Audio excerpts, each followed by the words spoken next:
이슬람교의 창시자 무함마드는 말했다. 여러분, 이 세상에는 오직 위대한 신 알라 신만이 계실 뿐입니다. 그리고 나 무함마드는 신의 예언자입니다. 지금부터 이슬람교와 무함마드의 이야기를 시작합니다. 오늘 끝까지 함께 하신다면 19억 명의 종교 이슬람교는 어떻게 탄생하게 되었는지 알게 되실 거예요. 바로 시작하죠. 때는 기원 후 6세기 이슬람교의 이야기는 현재의 아라비아 반도에서 시작되었다. 어서들 오세요. 없는 것 빼고 다 있는 이곳은 메카입니다. 그랬다. 아프리카와 맞닿아 있는 아라비아 반도. 그곳에는 메카라 불리는 일종의 도시가 있었다. 메카에는 물건도 넘쳐나지만 순례자들도 이곳을 많이 찾는답니다. 당시 메카는 상업의 중심지이자 순례자들이 찾는 성스러운 도시였다. 그러던 중 570년 성스러운 도시 메카에 한 남자아이가 태어났다. 여보, 이 아이의 이름은 무함마드. 어때요? 그렇다. 훗날 이슬람교의 창시자 무함마드가 이때 태어났다. 예수 그리스도가 태어난 지 570년 뒤의 일이었다. 무함마드의 집안은 귀족 가문이긴 했지만 그리 잘 살진 못했다. 오히려 아니 아버지, 이렇게 가시면 어떡합니까? 낙타 5마리로 제가 뭘 하라고요? 무함마드의 아버지는 단명했고 유산으로 남긴 것은 낙타 5마리가 전부였다. 결국 어린 무함마드 생계를 유지하기 위해 메카의 상인들을 따라다니며 일을 배웠다고 한다. 무함마드, 아저씨들을 잘 보고 따라해봐. 그럼 너도 언젠가는 훌륭한 상인이 될 수 있을 거다. 그러면서 무함마드는 다양한 종교인들을 만나게 되는데 무함마드, 예수님을 믿어. 그럼 너도 천국에 갈 수 있을 거야. 그랬다. 어린 무함마드는 그리스도교인들을 비롯해서 유대인들 등 수많은 종교인들을 만났다. 그 결과 무함마드는 이 세상에는 딱 한 명의 신밖에 존재할 수 없겠어. 라는 결론을 내렸다. 이후 시간이 흘러 610년 무함마드의 나이는 어느덧 40에 가까운 어느 날이었다. 이때 무함마드는 아주 기이한 환영을 보게 되는데 무함마드의 눈앞에 대천사 가브리엘이 나타나 말했다. 무함마드, 읽으라. 610년 무함마드는 첫 계시를 받았다고 한다. 그러나 그는 이후 약 3년 동안 내가 본 게 뭐였지? 내가 잠시 미친 건가? 아님, 진짜 난 신의 선택을 받은 것인가? 이렇게 고민의 시간을 보냈다고 한다. 하지만 첫 계시로부터 3년 뒤 무함마드는 또다시 환영을 보게 되었다. 대천사 가브리엘이 나타나 말했다. 일어나서 경고하라. 무함마드는 이내 확신했고 사람들을 불러 모아 이렇게 말했다. 여러분, 저는 계시를 받았습니다. 이 세상에는 오직 위대한 신 알라 신만이 있을 뿐입니다.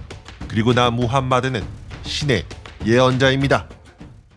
그랬다. 무함마드는 자신의 운명을 받아들이고 이슬람교를 창시했다. 이후 그는 도시 메카의 이곳저곳을 돌아다니며 설교를 시작했는데 무함마드가 말했다. 여러분, 이슬람교를 믿으면 천국에 갑니다. 그리고 그 천국에는 최고급의 술이 가득하며 아름다운 여성들이 당신과 함께하며 맑은 물이 흐르는 놀라운 곳입니다. 이슬람교를 믿어 천국에 가십시오. 이러한 무함마드의 이슬람교는 당시 타는 듯한 더위, 사막 도시에 살고 있는 아라비아인들, 즉 아랍인들에게 상당히 매력적인 종교였다. 한 아랍인이 말한다. 이슬람교를 믿으면 이 타는 듯한 더위도 잠깐, 곧 천국에 올라가 평생 행복하게 지낼 수 있겠구나. 나도 이슬람교를 믿어야겠어. 이렇듯 많은 아랍인들이 이슬람교를 믿기 시작했다. 하지만 무함마드와 이슬람교는 곧이어 큰 위기를 겪게 되는데 도시 메카의 한 귀족이 말한다. 뭐라? 무함마드라는 자가 이슬람교를 만들어 아랍인들을 선동하고 있다고? 여봐라, 당장 무함마드를 잡아들여라. 당시 메카의 귀족들은 자신의 지위를 빼앗길까 두려워 그를 잡아내려 했지만 무함마드, 어서 도망가십시오. 무함마드는 자신의 추종자들과 함께 도시 메카를 탈출했다. 그리고 그들은 메카에서 450km 떨어진 사막의 도시 메디나에 도착하게 되는데 무함마드, 어서 오시오. 안 그래도 기다리고 있었소. 메디나 사람들은 무함마드와 그의 이슬람 교도들을 환영했다. 그리하여 무함마드는 이곳에 정착했고 이슬람교의 세력을 더욱 키워나갔다.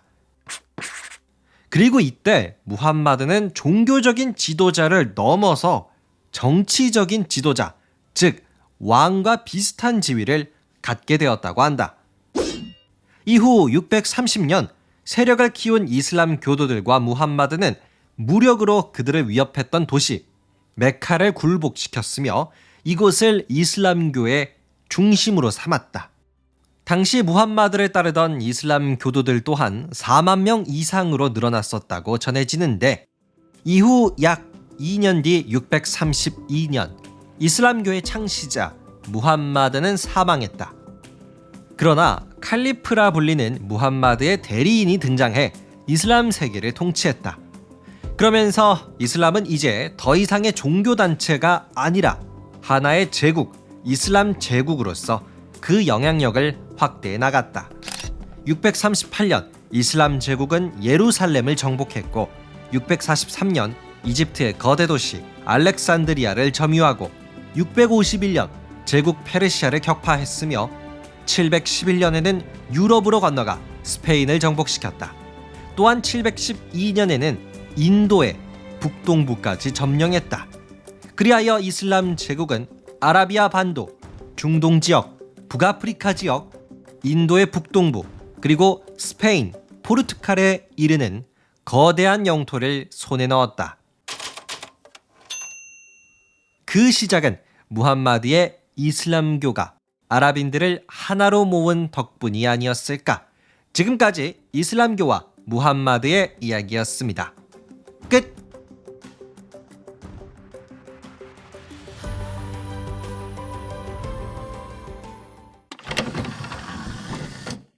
네, 오늘은 무함마드와 이슬람교의 이야기를 소개해드렸습니다. 정리를 해보면요, 이 무함마드가 신의 계시를 받아서 600년대에 알라 신을 믿는 이슬람교를 만들어냈고요. 시간이 흐르면서 이슬람은 일종의 종교단체를 넘어가지고 이슬람 제국으로 변신을 했다. 그리고 이 이슬람 제국은 그 당시 유럽의 그 어떤 나라와 비교를 해도 꿀리지 않는 아주 강력한 나라였다. 이렇게 정리를 해볼 수가 있겠습니다. 솔직히 이슬람교 하면 뭔가 좀 신비스럽기도 하고 약간 무섭기도 한 종교가 아닐까라는 생각이 드는데요. 하지만 초창기 이슬람교가 탄생을 했을 때만 하더라도 그렇게 무서운 종교는 아니었다고 합니다.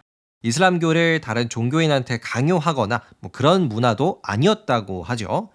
그리고 이렇게 거대한 이슬람 제국이 7, 8세기에 탄생을 하면서 동양과 서양을 이어주는 통로 역할을 했다고도 해요. 당시 중국에서 만들어진 종이가 이슬람 제국을 통해서 유럽으로 건너갔었다고 하네요. 세계사에서 꽤 큰 비중을 차지하고 있는 이슬람 제국, 여러분은 어떻게 생각하시나요? 이슬람 제국에 얽힌 재미난 이야기를 알고 계신다면 저한테도 꼭 소개해주세요. 그럼 지금까지 딩몬이었습니다. 오늘 이야기 재미있으셨다면 구독과 하트도 꼭 부탁드릴게요. 감사합니다. 안녕히 계세요.